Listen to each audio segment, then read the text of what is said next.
Hi everyone, welcome to Pre Academy and yeah, we are meeting after a long interval. यानी हम बहुत दिनों बाद मिल रहे हैं and actually हुआ क्या था ना कि मेरी तबीयत थोड़ी ठीक नहीं थी and now but I am fine. Clear? So we have already started a batch for JSSC PGT English and the course price is only 14.99. Clear? And in this course we are just going to have daily life classes. We have doubt clearing sessions, and with these things we will just give you MCQ test. Clear? So for more details you can just contact to the given number.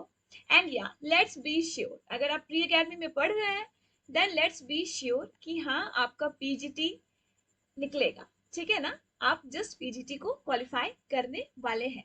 So let's be sure, ये हमारा motto है. So let's be sure. Yeah, so for any query regarding this course, ठीक है ना, and yeah, app का link मैं description box में डाल दूंगी. You can just go to the description box and you can just download my app, or you can just go to my YouTube sorry, मेरे YouTube channel पे जाइए and about पे जाकर you can just get the link of my app. ठीक है ना. So basically simple से मैं आपको बता देती हूँ यहाँ पर. So wait a sec, simple से मैं बता देती हूँ कि प्ले स्टोर पे जाना है आपको एंड जस्ट क्या करना है ना, प्री अकेडमी ये लोगो है हमारा. ठीक है, जस्ट प्ले स्टोर पे आप सर्च मारोगे प्री अकेडमी, फर्स्ट नहीं थोड़ा सा नीचे आओगे then you will just see pre academy written there, right. So for any query you can just contact to me and या फिर मैं वहां से आपको गाइड कर दूंगी. So the course price is very low. ठीक है ना, you can just enrol to this courses. So आज हम क्या पढ़ने वाले हैं? आज की क्लास में हम कवर करने वाले हैं विलियम शेक्सपियर के most important 20s MCQ for Jharkhand PGT and TGT. ठीक है. सो बेसिकली क्या है ना कि विलियम शेक्सपियर ऐसे राइटर हैं जिन्हें हम एक क्लास में खत्म नहीं कर सकते. सो बेसिकली आज मैंने सिर्फ और सिर्फ 20 एमसीक्यूज यहाँ पे डाले हैं. सो नेक्स्ट मैं जो दूसरा वीडियो डालूंगी उस पर मैं डाल दूंगी. सो तब तक आप 20 एमसीक्यूज को करिए and these are the most important MCQs. So हमारा पहला क्वेश्चन है, Shakespeare was born at Stratford on Avon. Stratford was the name of the town where he was born. What was Avon? अब William Shakespeare, ये तो बहुत थोड़ा सा हमें जानना भी चाहिए ना विलियम शेक्सपियर के बारे में. तो विलियम शेक्सपियर जो है इनका जन्म कहाँ हुआ था? So he was born on Stratford on Avon. ठीक है. तो स्ट्रैटफोर्ड तो यहाँ पे बता दिया जा रहा है कि अरे स्ट्रैटफोर्ड जो है ये एक टाउन था, बट एवन क्या है? ये जो नाम है एवन, ये आखिर है क्या? क्या होगा इसका answer? Do you have any idea कि इस क्वेश्चन का आंसर क्या होगा कि what was Avon? So let's see, Avon क्या है? It's a river on the bank of which Stratford is situated. ठीक है ना, it's a river. Basically Avon के बारे में अगर पूछा जाए तो क्या होगा इसका answer? Then the answer will be river. Avon क्या है? एक रिवर है. वो कहाँ पे सिचुएटेड है? सो it is situated in Stratford. Clear है? यानी ऑप्शन नंबर डी. क्लियर. आते हैं नेक्स्ट क्वेश्चन में जो कि है, how many place did Shakespeare right in all? William Shakespeare ने टोटल कितने प्लेस लिखे थे? आपने अगर शेक्सपियर को पढ़ा होगा देन आपको समझ में आएगा कि हाँ विलियम शेक्सपियर ने इतने प्लेस लिखे थे एंड इतने सोनेट लिखे थे. तो what will be the answer? क्या होगा इसका आंसर कि विलियम शेक्सपियर ने कितने प्लेस लिखे थे? So the answer will be William Shakespeare ने टोटल 37 प्लेस लिखे थे. ये सारी चीजें भूलने वाली नहीं है. You have to just remember, भूल नहीं सकते आप इन सारी चीजों को. ठीक है. एंड हाँ, इन्होंने कितने सोनेट्स लिखे थे? तो इन्होंने सोनेट्स लिखे थे टोटल 154, यानी ऑप्शन नंबर सी. ठीक है. तो अगर हमारे एग्जाम में आएगा कि विलियम शेक्सपियर ने कितने प्लेस लिखे थे, then you will have to choose the correct option, that is 37. And अगर पूछा जाए कि कितने सोनेट्स लिखे थे, then you will be right, you will just write 154. ठीक है ना. क्लियर ना, ये सारी चीज समझ में आ रही है? सो एटलीस्ट ना ऑप्शन मत नोट डाउन करो, बट यार साथ साथ में क्या करो ना आप सब कि क्वेश्चन लिखो and just write down the answer. ठीक है ना. And these are the most important MCQs. ठीक है ना, these are the most important MCQs. अब हम आते हैं दूसरे क्वेश्चन जो कि है, who called Shakespeare an upstart crow beautified with our feathers? ये लाइंस किसने कही हैं? अगर आपने पढ़ा है विलियम शेक्सपियर को तो who has said these lines? किन्होंने इन लाइंस को कहा है? Who had said these lines? Do you have any idea कि an upstart crow, ये जो लाइन्स है विलियम शेक्सपियर के लिए, इनमें से कौन से राइटर हैं जिन्होंने ये चीजें कही हैं विलियम शेक्सपियर के लिए?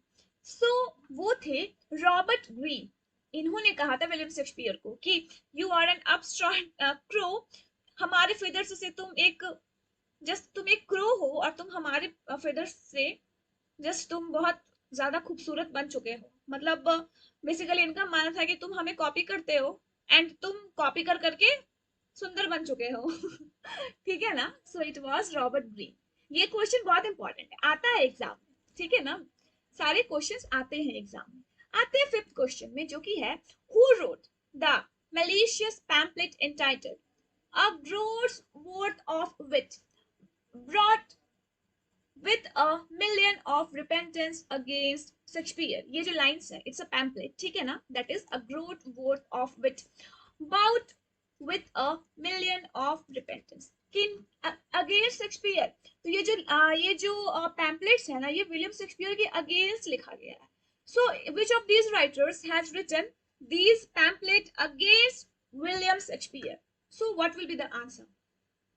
बहुत सिंपल सा है, आंसर होगा रॉबर्ट ग्रीन। रॉबर्ट ग्रीन जो थे ना, ये विलियम शेक्सपियर के जस्ट पीछे पड़ गए थे कि ये इनको लगता था कि शेक्सपियर जो है ये कुछ भी नहीं जानता है, ये हमें कॉपी करता है। सो दैट्स द, इन्होंने इन्हें अपस्टार्ट क्रो भी कहा है बेसिकली।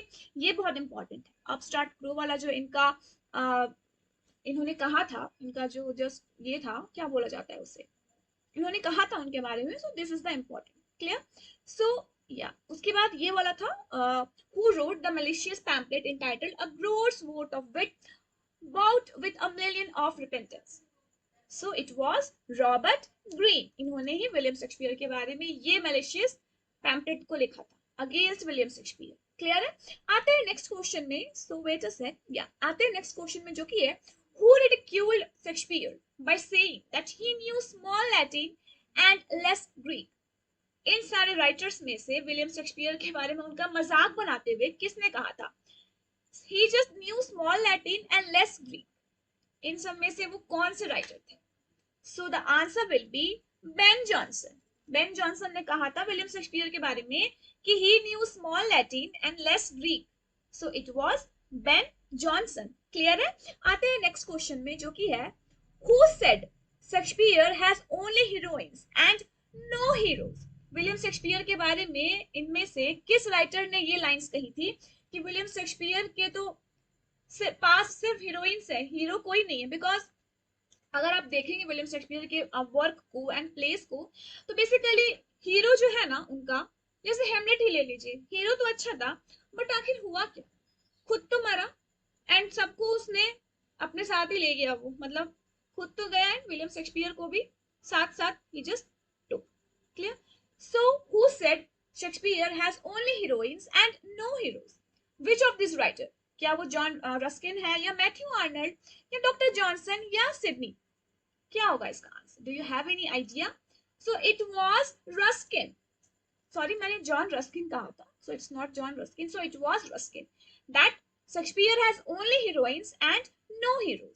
आते हैं नेक्स्ट क्वेश्चन में जो कि है Aldous Huxley took the hint for the title of his novel Brave New World from Shakespeare। अब एक राइटर हैं जिनका नाम है अल्डोस हक्सली, ठीक है ना। इन्होंने शेक्सपियर के कौन से वर्क से अपने नॉवेल ब्रेव न्यू वर्ल्ड का टाइटल लिया था? ये जो फेमस है, ये सारे ना इंपॉर्टेंट क्वेश्चन, एटलीस्ट क्या करो ना, नोट डाउन करते जाओ, नोट डाउन जस्ट करते जाओ कि पूछा जाएगा कि ये जो ब्रेव न्यू वर्ल्ड है, ठीक है ना, इसका जो टाइटल है विलियम शेक्सपियर के कौन से वर्क से लिया गया है? Then the answer will be Tempest.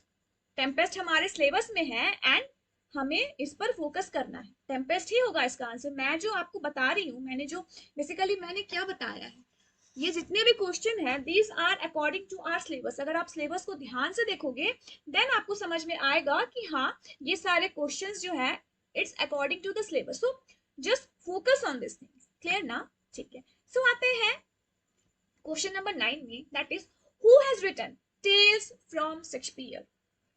ये राइटर भी हमारे सिलेबस में है। अगर इतना थोड़ा सा भी दिमाग अगर आप लोग लगाओगे तो आंसर बहुत आसान सा है। Who has written tales from Shakespeare? Tales from Shakespeare किसने लिखा था? So it was Charles Lamb. या it is Charles Lamb. And Charles Lamb भी हमारे सिलेबस में है, अगर आप देखोगे तो सेक्शन ए में it is Charles Lamb. And यहाँ मैं एक चीज और यहाँ पे आपको क्लियर कर दूं कि हमारे जो ऐप में कोर्सेज होंगे चल रहे हैं, जो I have just started from section C, मैं ना सेक्शन सी से स्टार्ट कर रही हूँ। एंड यहाँ ऑब्वियस बात है कि फॉर्म का डेट ऑलरेडी आगे बढ़ चुका है एंड 11 नवंबर तक ये फॉर्म आपका डेट एक्सटेंड हो गया है। तो हमें क्या करना है ना, और डीपली पढ़ाई करनी है, ठीक है। So that's why I have just started our syllabus. मैंने जो ऐप में स्टार्ट किया है that is I have started from section C. And मैंने ना डिकन्स को स्टार्ट किया है फिलहाल, मैंने अभी चार्ल्स डिकन्स को स्टार्ट किया है। We are just going to read Dickens on a very clear way में। एंड या हम डेविड कॉपरफील्ड तो पढ़ेंगे ही साथ साथ, बट या उनके जो और भी वर्क्स हैं एटलीस्ट उनके बारे में भी हम थोड़ा बहुत जानने वाले हैं इन माय कोर्स, ठीक है ना, जो ऐप में होगा। एंड आते हैं नेक्स्ट क्वेश्चन में, जो कि है in which play does Shakespeare attack the Puritans. Shakespeare का इनमें से एक कौन सा प्ले है जिसमें ही जस्ट शेक्सपियर जो है ही just attacked the Puritans. Do you have any idea? ये क्वेश्चन अगर आएगा तो ये नहीं सोचना है कि अरे हमारे सिलेबस में तो एज यू लाइक इट है, चलो चलो एज यू लाइक इट होगा आंसर, यहाँ पे नहीं चलना है। आई am just confuse your mind here, ठीक है ना, इस क्वेश्चन में मैंने आपके माइंड्स को कंफ्यूज किया है। सो क्या होगा इसका आंसर? सो इसका आंसर होगा 12th नाइट, ठीक है ना, ऐसे भी क्वेश्चन पूछे जाएंगे। सो दैट्स व्हाई मैं इस टाइप का क्वेश्चन फ्रेम कर रही हूँ जो कि जस्ट आपका दिमाग जस्ट काम करे, नहीं अरे ये तो नहीं, ये तो मैम ने नहीं बताया था, ये इसका आंसर ये होगा। मेरा ये मेन मोटो है, या मेरा ये भी मेन मोटो है कि मैं आपको ये एग्जाम क्वालिफाई करवाऊं। मेरा ये मेन मोटो है बिकॉज मैं चाहती हूँ कि लोग क्वालिफाई करें। बिकॉज इंग्लिश जो है ना इट्स अ सब्जेक्ट जहाँ पे सीटें भरती नहीं है, सीटें भरती नहीं है बिकॉज लोग क्वालिफाई नहीं कर पाते हैं। एंड मेरा ये मोटो है जिसमें मैंने ये हमारा मोटो है कि let's be sure. So that's why I have just started this course, ठीक है ना, in my own app, you can just download it from Play Store. Clear? आते हैं नेक्स्ट क्वेश्चन में, जो कि है who is the author of the critical work Shakespeare's Sonnet Reconsidered. ठीक है ना, अब ये जो एक वर्क है शेक्सपियर का, शेक्सपियर्स सोनेट रिकंसीडर, एंड इस वर्क का ऑथर कौन है? ये जो वर्क है, who is the author of the critical work Shakespeare's Sonnet Reconsidered, कौन है इस वर्क का author? Do you have any idea? फिर यहाँ पे मैंने आपके माइंड को कंफ्यूज किया चार्ल्स लैम्ब ऑप्शन में डाल करके, बट या इस क्वेश्चन का आंसर होगा सैमुअल बटलर। इसका आंसर होगा सैमुअल बटलर। आते हैं नेक्स्ट क्वेश्चन में, जो कि है who has written the critical book characters of Shakespeare's plays. ये एक बुक है एंड इनमें से किस राइटर ने लिखा है इन इस बुक को, that is who has written the critical book characters of Shakespeare's play. So यहाँ पे हमें फोकस करना है बिकॉज हमारे सिलेबस में आर्नल्ड है, कॉलरिज है, हेजलिट एंड एडिशन है। What will be the answer of this question?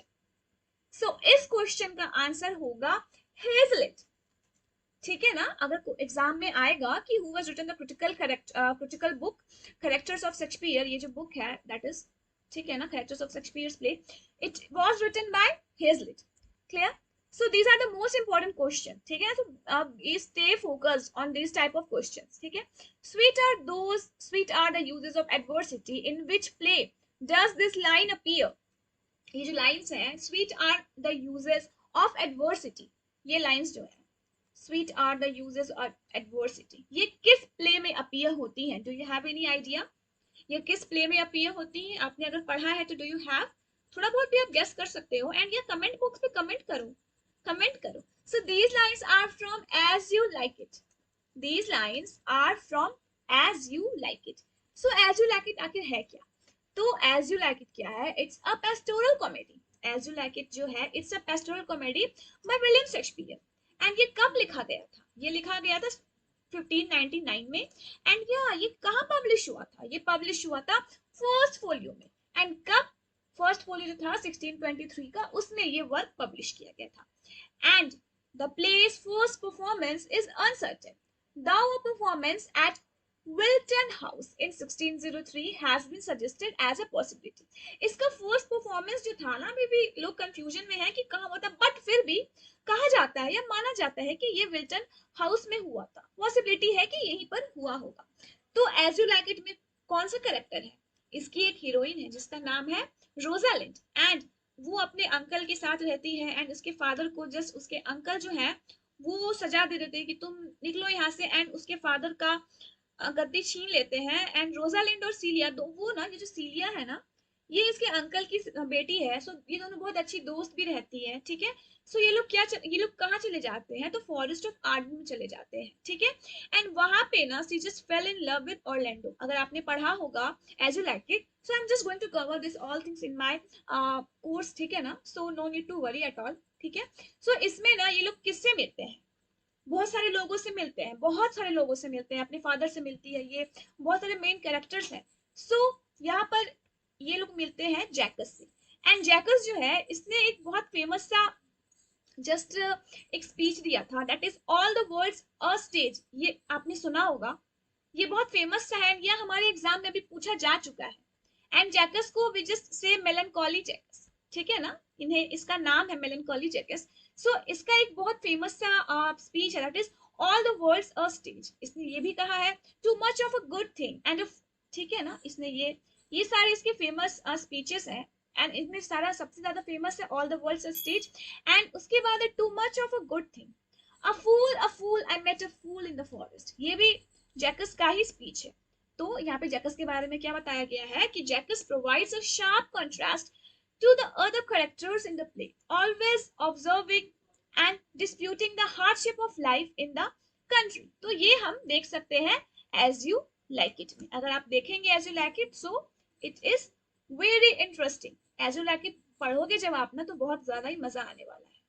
सो ये जो लाइन्स हैं, that is sweet are the uses of adversity, these lines are from as you like it. आते हैं next question में, जो कि है frailty thy name is a woman, in which play does this line occur? ये lines किस play में अकर हुई है, that is frailty thy name is a woman, in which, ये जो लाइन्स है आपको पता है किसने यूज किया है, these lines are used by Hamlet। And हाँ, हेमलेट में ये लाइन्स किसने कहा है, किसके लिए कहा है, हेमलेट ने अपनी मदर के लिए कहा है ये।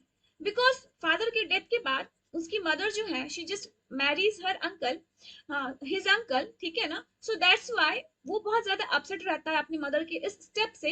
दैट्स व्हाई उसने अपनी मदर के लिए ये लाइंस कही है, that is frailty thy name is a woman, because she was not loyal towards her husband. So these lines are from Hamlet, and Hamlet ने अपनी मदर के लिए कहा है। सो मैं क्वेश्चन करती हूँ, जस्ट कमेंट बॉक्स में कमेंट करो, हेमलेट की मदर का क्या नाम था। यू कैन जस्ट आंसर कि हाँ, हेमलेट की मदर का क्या नाम था।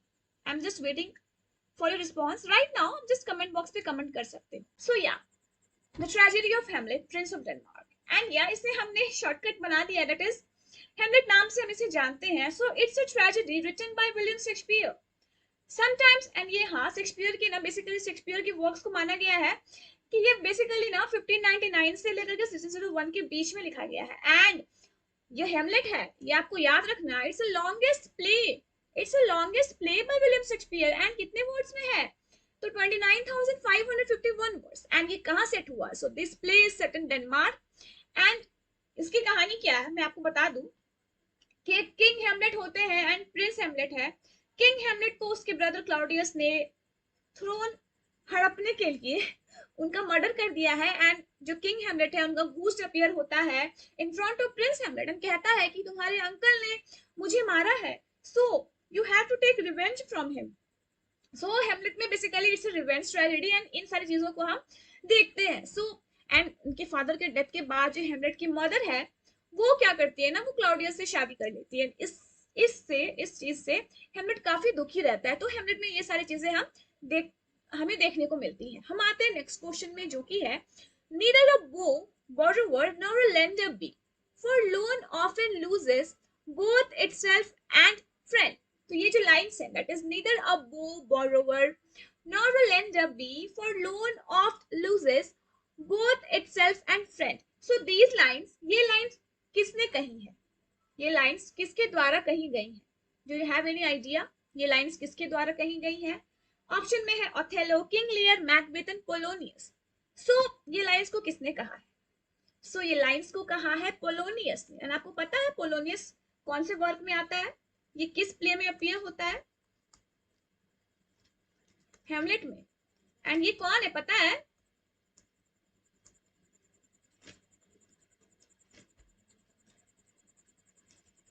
फादर ऑफ ओफेलिया, पोलोनियस जो है he is the father of Ophelia, ये आप हेमलेट में देख, आपको जस्ट पढ़ोगे तो मिल जाएगा। सो आते हैं नेक्स्ट क्वेश्चन में जो कि है there is a divinity that shapes our end, these lines come from, lines है, there's a divinity that shapes our end, ये लाइंस किसमें है? हेमलेट है, मैकबेथ है, किंग लियर है, या फिर नन ऑफ द एबव है? सो क्या होगा इसका आंसर? इसका आंसर होगा हेमलेट। ये लाइंस हेमलेट में अकर होती है and the lines are there's a divinity that shapes our end, these lines occur in Hamlet। आते हैं नेक्स्ट क्वेश्चन में जो कि है who is the messenger of the fairies in the tempest। Tempest अगर आप पढ़ोगे ना, अगर आपको सुपर नेचुरल चीजों में इंटरेस्ट है तो टेम्पेस्ट जब आप पढ़ोगे ना तो आपको बड़ा मजा आने वाला है। सो टेम्पेस्ट मुझे, शेक्सपियर के बेसिकली सारे वर्क्स मुझे अच्छे लगते हैं। सो इसमें से कौन सा आंसर होगा? ये जो है हु इज द मैसेंजर, तो आंसर होगा एरियल। एरियल जो था ना वो मैसेंजर था, फेरीज फेरीज टाइप का था वो, एरी मैसेंजर था। क्लियर है? दैट्स इज एरियल, आंसर होगा एरियल। एंड टेम्पेस्ट आपको पता है क्या है? टेम्पेस्ट जो है it is a play by William Shakespeare and ये कब लिखा गया है? प्रोबेबली 1610 से लेकर के 1611 के बीच में लिखा गया है and it is one of the last play, ये शेक्सपियर का one of the last play था। And the first scene which takes place on a ship at a sea during a tempest. The rest of the story is set on a remote island where the sorcerer Prospero, a complex and contradictory character, lives with his daughter Miranda and his two servants, Caliban, a savage monster figure, and Ariel, an airy spirit. The play contains music and song that evokes the spirit of enchantment on the island. It explores many themes, including magic, betrayal, revenge, and family. In Act 4, A Wedding Mass serves as a play within a play and contributes spectacle, allegory, and elevated language. So Tempest के बारे में मैं आपको बता दूं, Tempest जो है इसमें कुछ कैरेक्टर्स हैं, Prospero, we have Miranda, we have Caliban and Ariel. ये जो प्रोस्पेरो है ना ये मिरांडा का फादर है एंड ये थोड़ा बहुत तो किंग हुआ करता था एंड इसके ब्रदर ने इसे जस्ट धोखा दे करके एंड वो सोचे कि ये मर गया है, तो ये क्या होता है ना, प्रोस्पेरो अपनी डॉटर मिरांडा को लेकर के ये चला जाता है। ये लोग कहाँ पहुंच जाते हैं? एक आइलैंड में, एंड वहां पे उसकी मुलाकात होती है कैलिबियन से एंड एरियल से, एंड बेसिकली ये सारी स्टोरी है। एंड ये जो है it's a play within a play. Shakespeare में ना हेमलेट, हेमलेट अगर हम पढ़ रहे हैं तो Hamlet is also a play within a play, and यहाँ पे हम देखते हैं कि टेम्पेस्ट जो है it's also a play within a play. तो इसमें ना ये जो प्रोस्पेरो है ना ये थोड़ा बहुत जादू करता है, थोड़ा बहुत सुपर नेचुरल चीजें हमें मिलती है। कैलिबियन जो है, एरियल जो है, बहुत अच्छी कहानी है, ठीक है ना, बहुत। I'm just going to cover these all things on my own app। Clear है? आते नेक्स्ट क्वेश्चन में जो कि है we are such stuff and dreams are made of and our little life is rounded with a sleep। so these lines ये किसने कही है? we are such stuff as dreams are made of and our little life is rounded with a sleep। so these lines are said by Prospero। Prospero ने इन सारी lines को कहा है। आते नेक्स्ट क्वेश्चन में जो कि है Shakespeare is the grandest things we have yet done dash Indiana Empire will go at any rate from। ये जो लाइंस है that is Shakespeare is the greatest thing we have done yet Indiana Empire will go at any rate from it। so ये lines किसने कही है? what will be the answer of this question? what will be the answer? ये lines किसने कही है? ये लाइंस कही है कार्लाइल रस्किन, सॉरी या basically Carlyle Ruskin, no it's Carlyle, ठीक है ना, थोड़ा बहुत। सो आते हैं नेक्स्ट क्वेश्चन में। आते हैं नेक्स्ट क्वेश्चन में जो कि है Shakespeare is the grandest thing we have yet done Indian empire will go at any rate from. so these lines are said by which of the following writers? so these lines are said by Carlyle। These lines are said by Carlyle। आते हैं next question में जो कि हमारा आज का आखिरी question. So in which year were Shakespeare's sonnet published? Shakespeare के सोनेट किस साल पब्लिश हुए थे? Do you have any idea कि शेक्सपियर के सोनेट किस साल पब्लिश हुए थे? So it was 1609। अगर एग्जाम में आ जाए then the answer will be 1609। इन सारी चीजों को एटलीस्ट आप याद करके रखो, ठीक है ना, याद करके रखो। एंड फॉर अगर आपको कोई भी डाउट है, कुछ भी डाउट है, you can just ask with me, ठीक है ना, आप मुझसे पूछ सकते हो कि हाँ मैम मुझे ये समझ में नहीं आया। सिंपल सा यूट्यूब पे कमेंट बॉक्स पे कमेंट करो। And I am the type of person ना कि मैं सारे कमेंट्स का रिप्लाई करती हूँ। So basically this is about all about William Shakespeare. And कुछ और भी एमसीक्यूज बचे हुए हैं।